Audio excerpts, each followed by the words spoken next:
For years, the conversation around Bitcoin was the same. Is it real? And does it belong in a portfolio?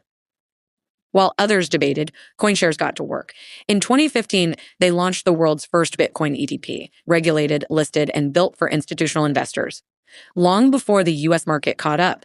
Today, they manage over $6 billion in assets and have remained profitable through every market cycle, including the 2022 downturn.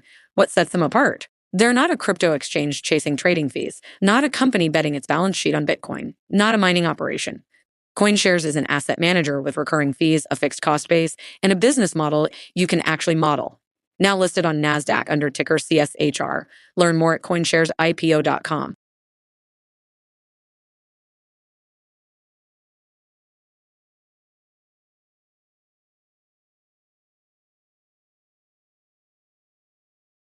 So there's a lot of noise about AI, but time's too tight for more promises.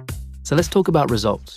At IBM, we work with our employees to integrate technology right into the systems they need. Now, a global workforce of 300,000 can use AI to field their HR questions, resolving 94% of common questions. Not noise, proof of how we can help companies get smarter by putting AI where it actually pays off, deep in the work that moves the business. Let's create smarter business. IBM. When you're running a business, the best days are the ones where priorities stay on track. For midsize and large companies, that isn't always easy. Risk can touch multiple parts of an organization at the same time, often in ways that aren't immediately obvious. It might involve property, liability, or cyber. It could stem from regulatory requirements or challenges tied to a specific industry or the scale of an operation. At that level, managing risk becomes an ongoing discipline, not a one-time decision. At The Hartford, the focus is on helping businesses manage risk before it turns into something more disruptive. That means working with companies to identify where they're exposed, decide what matters most, and put practical standards in place so risk is managed as part of day-to-day operations. And when losses do happen, The Hartford can pair that risk control work with insurance coverage grounded in underwriting, risk engineering, and claims experience developed over time. Learn more at thehartford.com/risk mitigation. Bloomberg Audio Studios. Podcasts, radio, news. This is a breaking news update from Bloomberg. Instant reaction and analysis from our 3,000 journalists and analysts around the world. Focus is on Netflix, just out with its latest quarterly results. The company beating estimates, though. Reed Hastings, of course, one of the co-founders, is stepping down from the board after 29 years to pursue philanthropy and personal interests.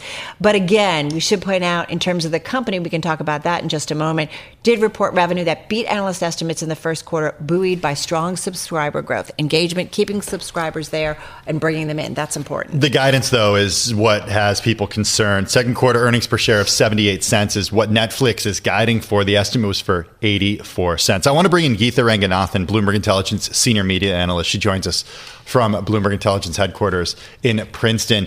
Geetha, there are two elements that we want to talk about here. One is the light guide that disappointed analysts, but also Reed Hastings moving away. Which one is a bigger way on the stock in the after hours? Yeah, thanks so much, Tim. And it's definitely the lighter guidance. So I think not only were we looking at the second quarter guidance, which of course is lighter, both on the revenue side as well as on the EPS front, but we were also anticipating some kind of a take up for the full year revenue guidance. So remember, the quarter before they had said 12 to 14% for the full year, and they basically just came out this time and reaffirmed that same number. And I think the street was really looking for all the recently implemented price hikes to contribute to maybe at least 100 basis points of improvement in revenue growth. The same goes for operating margin. I mean, when the guidance first came out for operating margin at 31.5%, that was considered to be pretty muted, and I think the street was pretty disappointed last time around. And they continue to be pretty. I think they're still kind of taking a conservative approach, but definitely the street is going to be pretty disappointed on this. So what do we want to do? Does everybody want to push them on the call with analysts to say, wait, give us a little bit more color around this? Are you being conservative? Is it as easy as that, Geetha?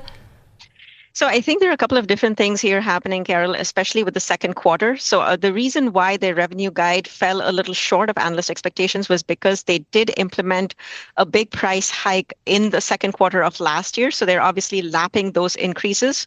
So that's one thing to kind of keep in mind. And then the second thing is on the EPS front, and the reason why we're seeing a little bit of pressure in terms of guidance for EPS and operating profit is because they do expect very, very heavy content amortization in the second quarter. So, they think that would ease a little bit in the second half, but in the second quarter, it's going to be pretty heavy, which might be part of the reason why they're still kind of taking a little bit of a conservative stance. And, we've seen them kind of really invest in a lot of different pieces of content, most notably sports, whether, it was the MLB opening day game or the World Baseball Classic, and you have a couple of boxing matches coming up. And so I think with all of that, they're kind of taking probably a slightly more measured, cautious tone. We don't get actual subscriber numbers anymore, unfortunately, but the company, as you mentioned, boosted its standard plan without ads by $2 to $20 a month. That was in March. Any indication based on these numbers or doing some quick back of the envelope math, what that did in terms of churn or maybe pushing people to the advertising tiers that are less expensive? Yeah, so historically, Tim, what we've seen is, and we've seen this in multiple price increases that Netflix has done over, the past 4 years or so, is that churn has been pretty low. It is actually, for Netflix, it's actually the lowest across the board. It's about 1.7%. You compare that to about 6 to 8 to 9% for some of the other services. So they've historically seen very, very low cancellation rates. Of course, there is the possibility, with the price increase that there could be a little bit of tearing down, as you just pointed. I'm not sure it necessarily had a huge impact, at least for the quarter that is reported, but maybe they are factoring in some of that for the second quarter, which is why we're kind of seeing that lighter than expected guidance in terms of revenue growth. Okay. I mean, listen, I feel like, when we talked about Netflix, right, in the last how many months, the story that gave over the past year was Warner Brothers Discovery. I mean, is there any rethink that was a mistake or now? That has nothing to do with what we're seeing here. So you bring up a really interesting point, Carol. And I think, when they announced the deal, people were kind of, flummoxed, and they were like, why are you doing the deal? Is it because you need it, or is it just a nice to have? Is it because this is, a once in a generation, once in a lifetime opportunity for you guys to get hands on an asset that will probably never again come to the market? What is it? And I think, people were kind of looking at this first quarter report as, providing some more answers to that. But I think we have more questions than answers at this point, because we're not necessarily seeing a great acceleration in the revenue numbers, in the operating margin numbers, which is exactly what they needed to show in order to basically assuage investors that they did not need Warner Brothers Discovery. So this kind of it kind of leaves investors, I think, a little bit hanging a little bit. What about the Ben Affleck acquisition? That is a great acquisition. So, and I think we will continue to see more of this going forward. So that is, I think as we kind of ponder about whether AI is going to be a positive or a negative for some of these media companies, I think we're definitely going to see Netflix kind of flip the script and be more of an AI winner. And that, the Ben Affleck company Interpositive acquisition, which was basically for $600 million, I think it's a really smart, disciplined move, which again helps them really kind of hone in on AI and make it, make it a positive catalyst. But there's this balance that, and maybe the Ben Affleck element helps because he is a creator. He's a Hollywood creative, more so than an executive. But the scary thing is, I think for a lot of people in Hollywood is like, what does it mean for their own jobs? And is it existential if AI can do what they're doing? Yeah, and I think, Netflix has said this many times, and just the fact that, Ben Affleck is obviously, he represents Hollywood and the creative community. I think the company itself is really more about offering creators better tools for storytelling. So I don't think it's necessarily replacing them. And that's the same story that Netflix obviously has been saying too. This is just to help them do their jobs better. This is not necessarily to replace them. So we'll see how it all, it's still early days, Tim, and we'll see how it plays out. But, so far they're, saying the right things, I guess. 20 seconds. The company's going to be okay with Reed Hastings off the board?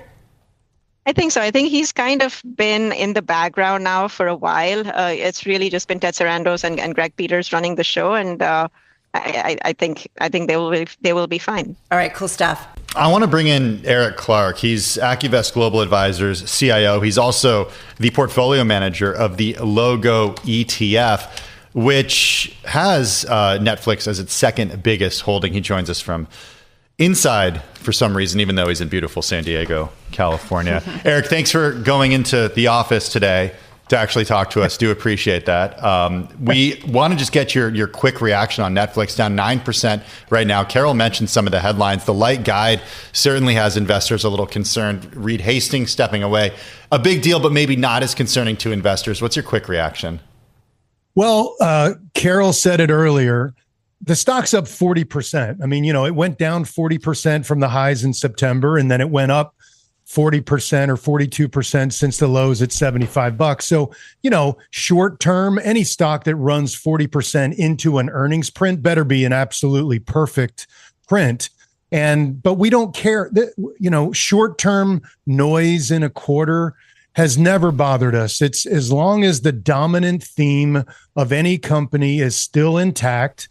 You ride through some of the noise quarter to quarter and you take advantage of that. And the stock was down 40% and we added to it a number of times to beef the position up pretty meaningfully because we do believe in this long term and we've been getting paid to do that. So sometimes you just have to be willing to look through short-term noise. And we did come hot into the print. Yeah, listen, I think based on, was it the end of last year? This looks like it's the number 2 holding in your ETF, the Logo ETF, roughly 5.8%, but you can correct me.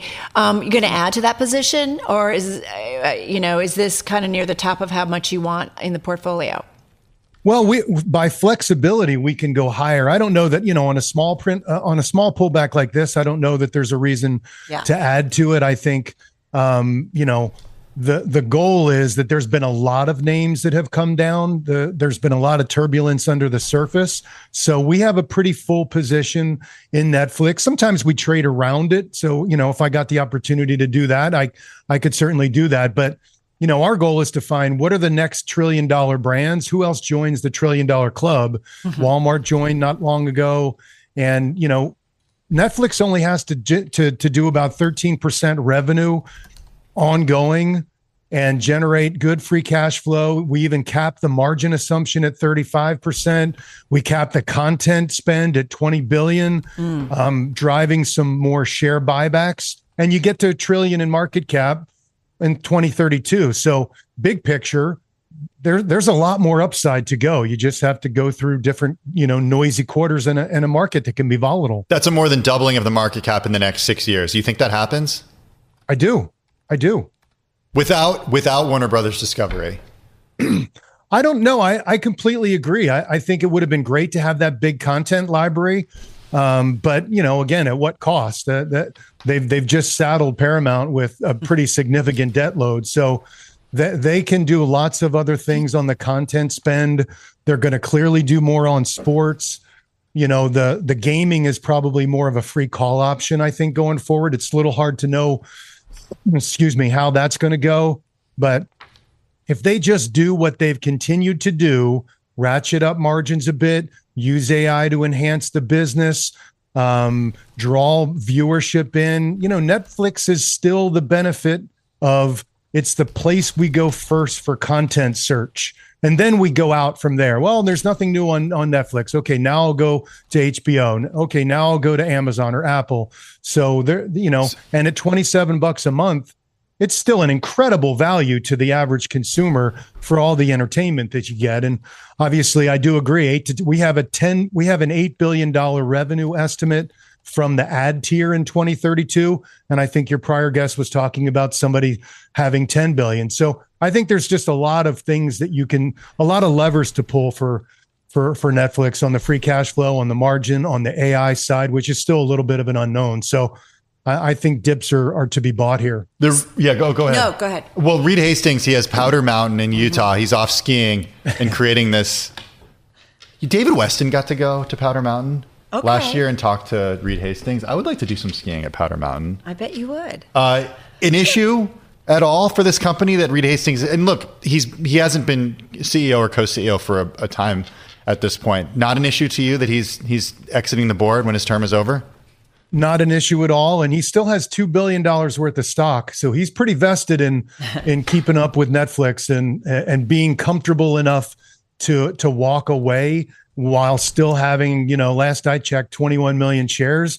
He's committed to Netflix success, similar to Ballmer with Microsoft success. And look how it's worked out for Steve Ballmer with all the things that he's done with Microsoft stock. I should note, I do believe Reed Hastings is a board member of Bloomberg LP, the parent company He is. of Bloomberg Radio and Bloomberg Television. So full disclosure there. Yeah, no, we like to do that. Having said that, all right, so let's talk about the folks that are behind the helm. And let's just remind everybody, first of all, we're talking to Eric Clark, Accuvest Global Advisor, CIO. He's also a portfolio manager of the Logo ETF. Netflix is the second largest position in that ETF. Right now, we're looking at Netflix shares continuing to trade near their lows in the aftermarket, down about 9%. This is after the company's revenue did beat estimates. We did have that in the first quarter, but revenue did go up 16% in the first 3 months of the year to $12.3 billion. That was a slight beat. Earnings per share, $1.23 compared with estimates of 76 cents. In the current quarter, though, the company forecasting earnings per share of 78 cents a share. That's less than the 84 cents predicted by Wall Street analysts. So that is the backdrop for those earnings. We're headed off to the analyst and investor call in a little while. Eric, what do you want to listen out for? What would you want to be asking on that call? You are an investor in the name. What would you be asking of the co-CEOs and their C-suite team? Well, I think sports and they're obviously not going to give you a ton of clarity or granularity on sports because they don't want to tip their hand. But it's clear that sports has been a very big win for them. So I expect them to talk more about double downing on those kinds of differentiated opportunities and just, trying to be as mindful about their spend and the quality of the spend is really what I would ask. Because, let's face it, for a while there, they were in fill the library up mode and people kind of critiqued some of the quality content that they created. Now they have the ability, they have a large library. Now they have the ability to really focus on quality content, which certainly drives a lot more viewership and engagement. So again, at $27 a month, there are very few other services that give people more delight and more entertainment. And so there's just, and the business is so predictable and consistent. If in the last couple of months, every day the market was down with some of the Iran headlines. Netflix and Spotify were usually up on the day because of the stability of the business model. So it isn't just the growth that we are making it such a big weighting. It's the stability of the model that is important too. You're just going to have some of this volatility on the earnings. Yeah. But what's interesting is we're in an environment, when I think about the model, YouTube, dominant global video program, roughly 2.74 billion monthly active users as of early 2026, leading U.S. TV streaming with over 12% of TV viewing time driven heavily by users over 50. Daily viewership includes 70 billion shorts views, top creators, we can get into that.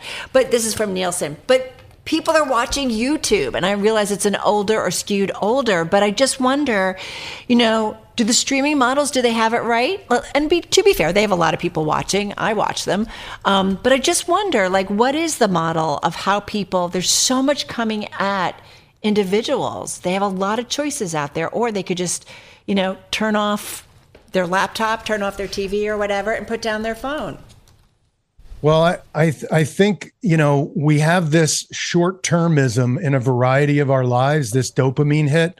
And, YouTube does provide that short-term, I just want a 4-minute clip. And so it wouldn't surprise me if YouTube started or Netflix started to kind of experiment with some of those short burst type of content. That's wild as well. Yeah, isn't that funny? That's so wild. But you just think about, right? Because you click on those short videos. I mean, listen, I have someone at home that's really into it, and yeah, he's above 50. But I mean, like the amount of stuff and velocity he will go through, But like Instagram, YouTube, TikTok, Snap, those short forms are everywhere. Yeah, right. But what do you think? But he's not on that. But I just think about those short things, and you can have ads if you want. YouTube copied. YouTube now has YouTube Shorts, and they copied the. I think Snap, it's fair to say, kind of pioneered this, and then Instagram copied it. It's all over Facebook now. LinkedIn has this. All I know, it's everywhere. I know. I just think about, how much YouTube is on in our household. It's pretty remarkable. So, all right. You're not worried, but you're not necessarily buying more here. No, if we were at 2 or 3% weight, then I would absolutely be buying. But we have a full weight now. And if it pulled back a little bit further, again, we love to trade around names if we can get the opportunity. I'd certainly consider that as an opportunity. But I don't see us changing the core weight at 5% or so anytime soon, particularly with the assumptions that we feel pretty good about by 2032 with kind of joining the $1 trillion club, because that is a big part of what we're doing at Logo, trying to find the names who are the next firms to join the $1 trillion club. And that, there's a few on our list that look pretty attractive. I want to go back to the AI question. We touched on this with Geetha a little bit as well. The Ben Affleck company, Interpositive, that Netflix announced it was buying back in March. Is Netflix doing the right thing with AI? I think they are. I mean, AI is still, I think, an unknown to most of the world. So I think there's a lot of experimentation that has to occur. And if you are one of the lucky kind of companies that have a bunch of free cash that you can experiment with different things to try to see what resonates and then do a lot more of it once you have some good data, that just kind of distances your firm from all the peers. So I do think AI is going to continue to be a part of this, industry, and Netflix is in the catbird seat to be able to use their balance sheet to be able to figure out how to do it. And we do expect good share buyback activity. They can do all the content they need with 20 billion or less a year, which means that the more they grow subs, the more they can buy back shares and reduce the float, and that helps earnings per share growth. And there's just a lot to like about the core business, and a few things that could be, big optionality around the core. Eric, really appreciate it. Eric Clark, he's Accuvest Global Advisor, CIO, Logo ETF portfolio manager, joining us once again from San Diego, as we've mentioned. Netflix, his second biggest holding in that Logo ETF.